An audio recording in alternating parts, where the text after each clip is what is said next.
Snap Studios.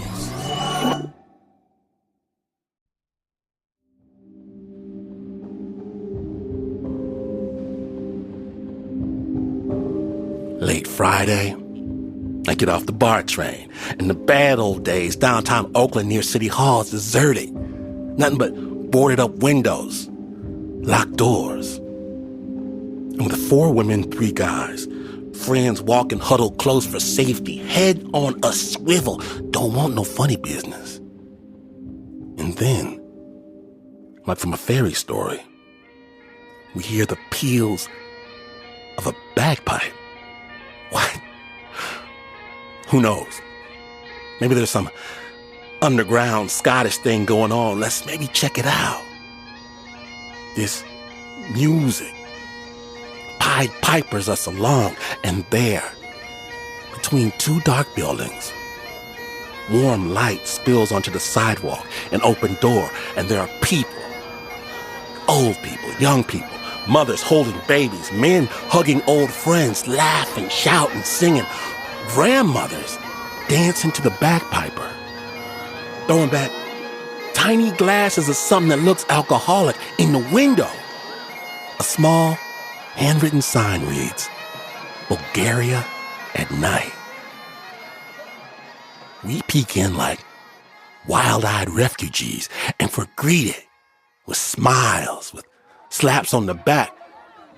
Hey, man, what's going on with the bagpipes? Is this some kind of Scottish? There are bagpipes. Our Bulgarians, don't you know? Scots stole the bagpipe from Bulgaria. It's our national instrument.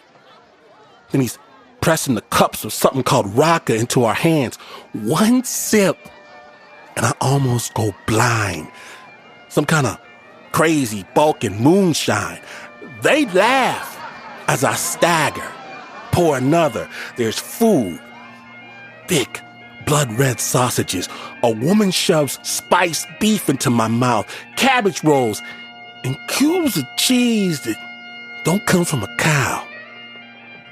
In the corner, a couple sing operatic accompaniment to the bagpiper. A guy hands me a baby to hold while he dances. More moonshine. Hey, tell a story.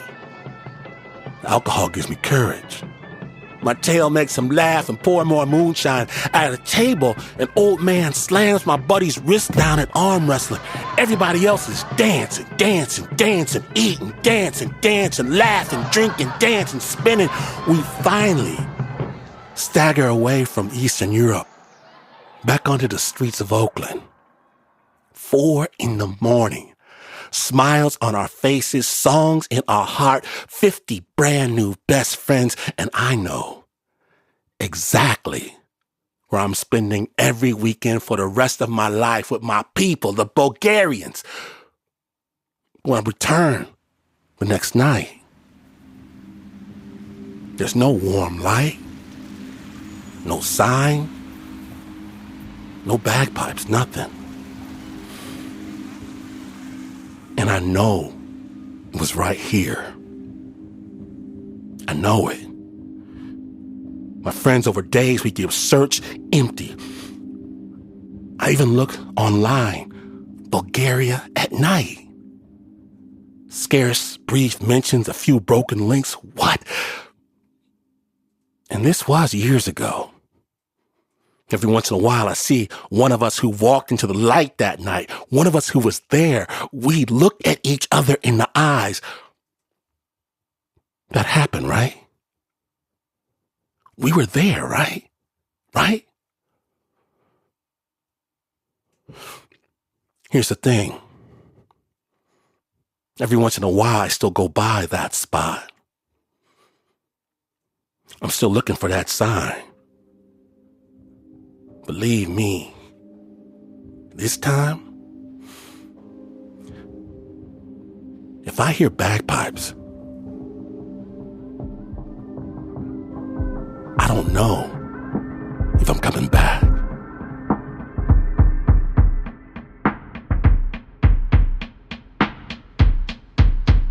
Spook starts now.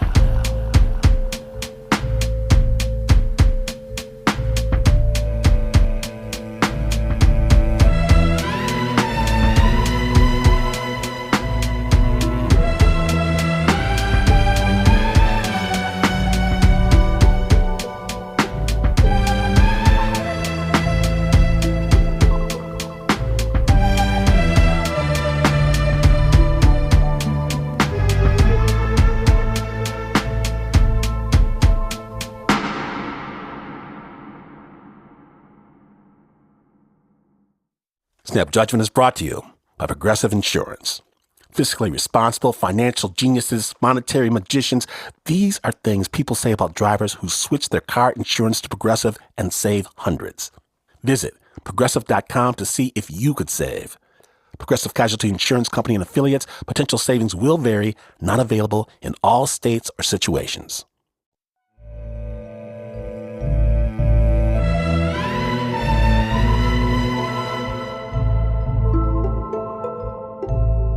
Today on Snap Judgment, we're featuring stories of mystery and wonder from our sister show Spooked. And our first storyteller comes to us from India. About a year ago, he wanted to just get some space to himself in Mumbai. He thought he'd find some peace and quiet down by the riverside. But what he discovered instead, he's still trying to figure out. Snap Judgment.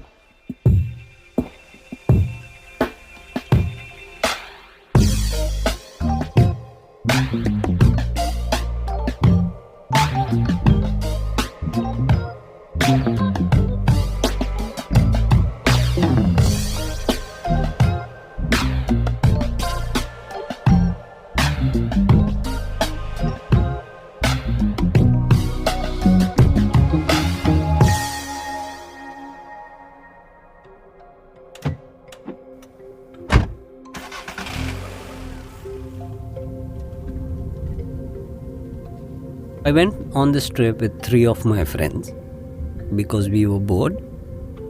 Just a weekend getaway.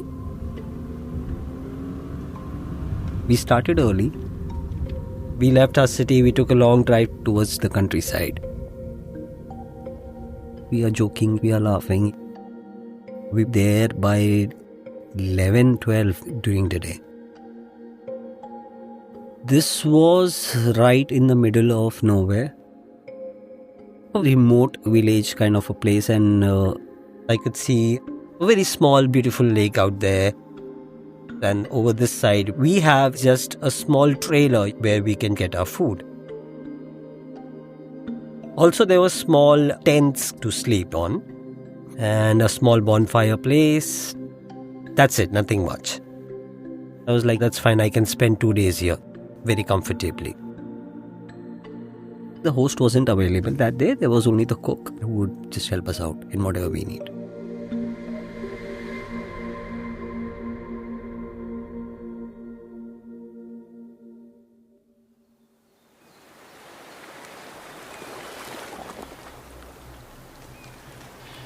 We went down to the lake, sat on the rocks, put our feet in the water, and just sat around listening to the sound of water crashing the rocks. Very silent. It was a peaceful place. Took some pictures, came back up, had some tea, and then we lost the daylight. And you can hear the night, some animal sounds, some bird sounds. We knew that the biggest animal here could be a fox, so nothing much to worry about. My friends prepared our chicken on the bonfire, helping the cook do the barbecue. You basically hang it over the fire. And I wanted to take a smoke break.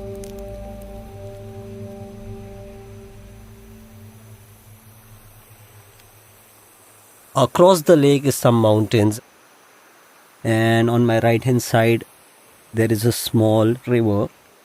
I went to that spot by the riverside. It's not very far, like 15-20 steps. They could see me from the tent. It's that close. I light up a smoke. It's very dark. There was birds noises. I could hear the sound of water and puffing in the cigarette. All of a sudden, I hear a slight sound of someone's presence there. I turn to my right. I see a man standing on the other side of the river. Not very far. It's just a small jump and you're on the other side. I cannot see his actual face because it's dark, but I can see a silhouette of him. He just looked like a normal guy to me. He says hi. I say hi.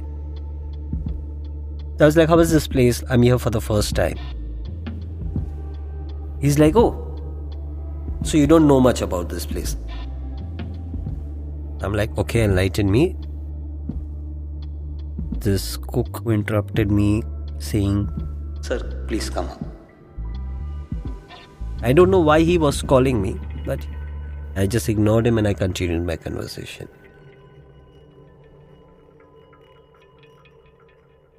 The guy who was talking to me is like, so the thing is, probably you are on the wrong side. I'm like, what do you mean by wrong side? And he goes, something really bad happened very, very, very long ago. There was an angry god who cut that land into half and passed a river through it, because that side is banished and that side is cursed. The story of this place is that there's one side of the river that's completely fine to go to, and the other side of the river is where you're not supposed to step into. It's said to be a very haunted place. Now that you're here, be very careful.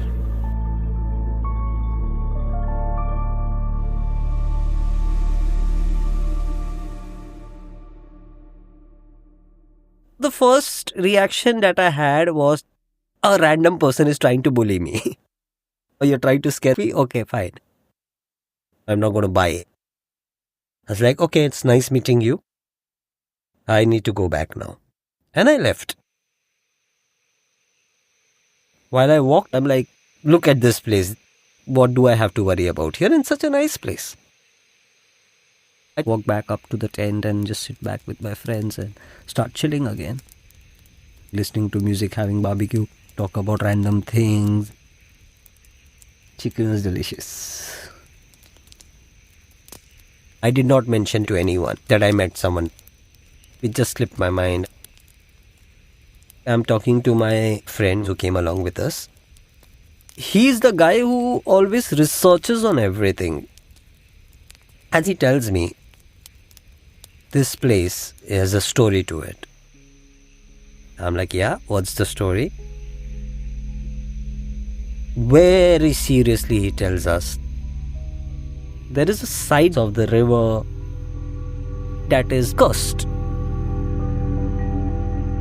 You're not supposed to go there. If you go towards that side, you'll never come back. Before I could utter a word, he goes on and saying, if you hear anybody from that side, you're not supposed to respond. I'm like, oh, what happens if I respond? Then he goes, the story goes, someone tries to call you on his side, then the moment you jump the river bank and go towards that side is the time that you're not coming back. And now a little fear does come into me. What is happening? Why is someone telling me something like this? I kept on thinking in the back of my head, am I on the wrong side? Are they on the wrong side?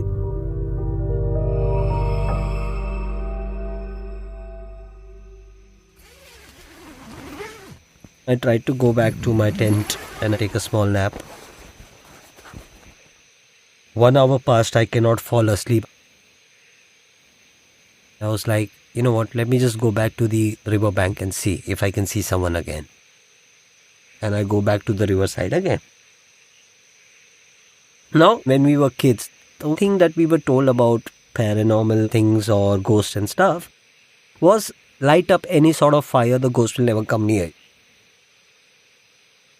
So I am lighting a cigarette because I know I have fire in my hand. Nothing's gonna go wrong.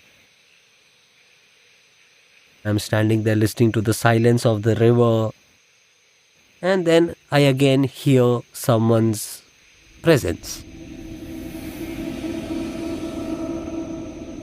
And I see a silhouette again. The guy is sitting there. I can see his back. This time I'm a little scared. And I'm also very curious. I want answers now. So I say, can I continue the conversation with you? Last time you were saying something about me being on the wrong side. I'm a little curious because the information I'm coming with says that I'm on the right side, and the side that you are on is the side that is cursed. He's like, I am not meaning to scare you, but your side is really small. There are not good stories of people coming back from that side.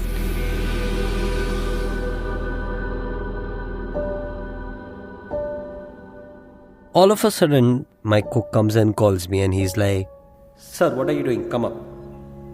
Can please just come up. And I'm like, I'm having a cigarette. Why is this guy calling me up at 4 o'clock in the night? Every time I come down, this guy calls me up. And suddenly, my friend in the tent screams at the top of her voice. I run back. I'm like, what happened to you? And she said, I thought something came and touched me. I tried to calm her down. She was okay.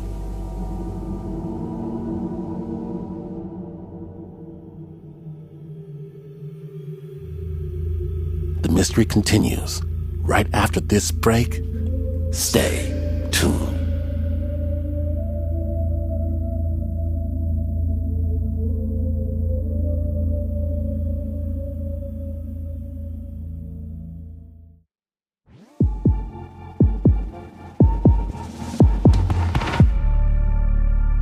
Welcome back to Snap Judgment, the Hello from the Other Side episode.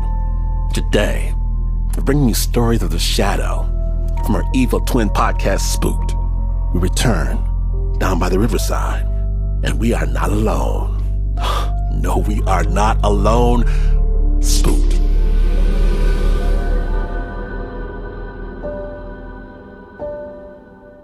All of a sudden, my cook comes and calls me, and he's like, Sir, what are you doing? Come up. Can please just come up. And I'm like, why is this guy calling me up at 4 o'clock in the night? Every time I come down, this guy calls me up. And suddenly, my friend in the tent screams at the top of her voice. I run back. I'm like, what happened to you? And she said, I thought something came and touched me. I tried to calm her down. She was okay.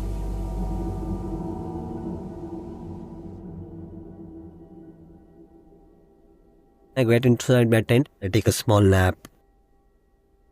Get up in the morning, 7, 8 o'clock.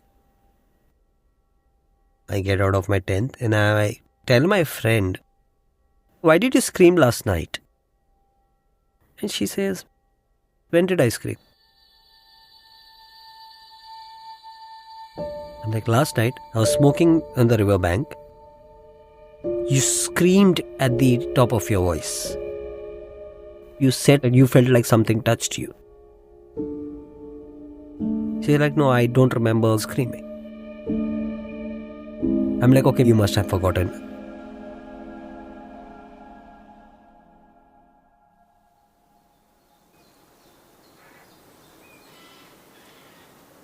We said we'll leave around 10, 10:30, 11 o'clock in the morning. And in that 2-3 hours, we again took a small bath in the river, took some pictures, packed our stuff. I'm like, you want to just tell the cook we are leaving? He's like, what cook are you trying to talk about? I'm like, the guy who was making the chicken barbecue for us on the bonfire. He's like, yeah, I did it. I'm like, okay, I saw you there, but there was a cook there. Both of them are looking at me. It surprises. Are you trying to mess with us early in the morning? We haven't had our coffees yet.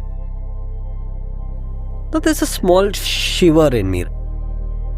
I have goosebumps and I'm a little scared. I'm like, guys, please do not mess with me. We had a cook. I spoke to him every time I would go to the riverbank for having a cigarette. He would call me and I would tell him, I'm coming. One of my friends told me, listen guys, let's get out of this place. Let's just get out of here. Let's start walking back to our car.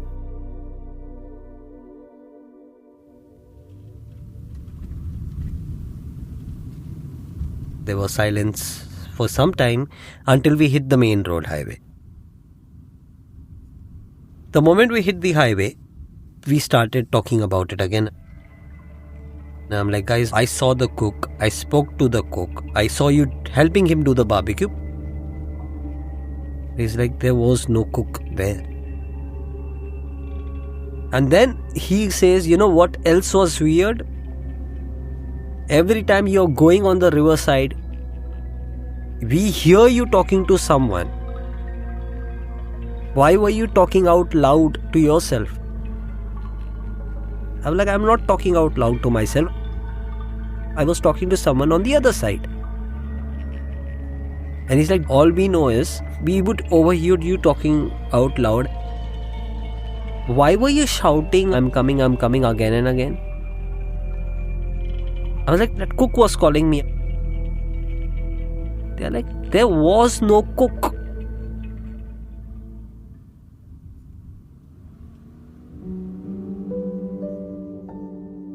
So the story is left to a big question mark. Who was this cook? What side I was at? And who was the guy I spoke to on the other side? We never know the reality of anything. Could be that the guy who says you are on the wrong side, he was on the wrong side. Maybe the cook was my savior. Maybe the guy was my savior. I can tell you for sure, something was trying to get me on the other side.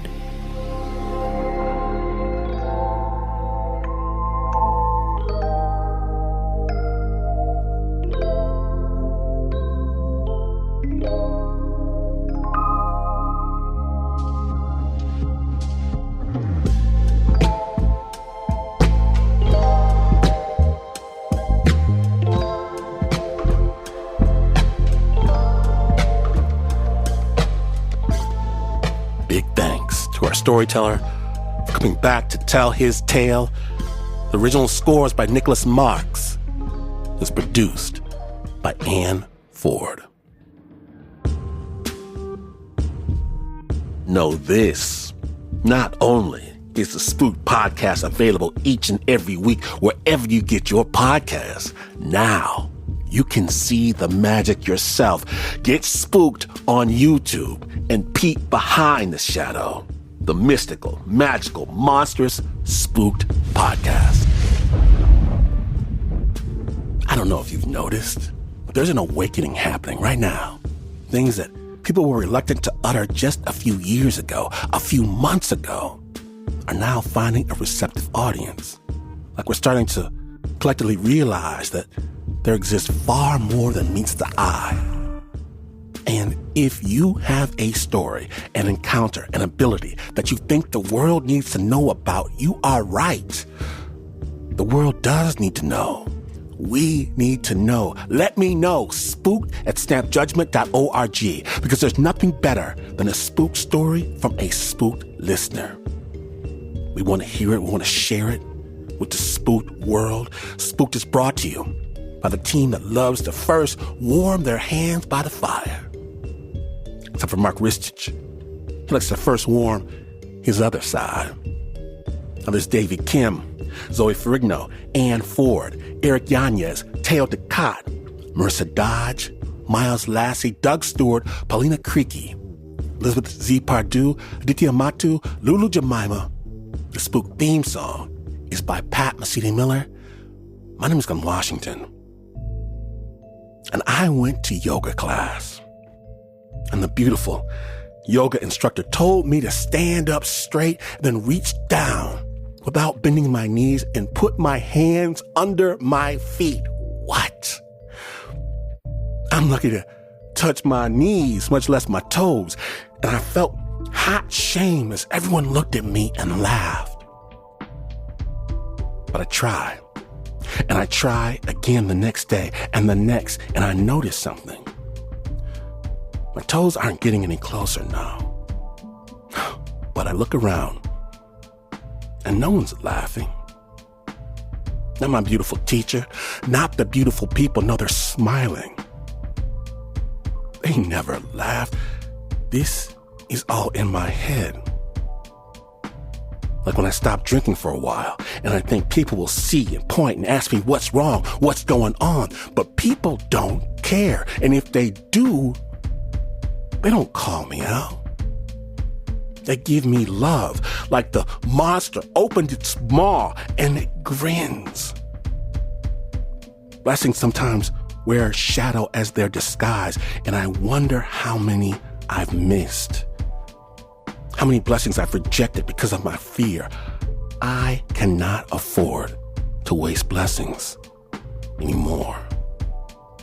So, my strategy going forward, from here on out, I will never, ever, ever, never, never, ever, never, ever, never, ever turn out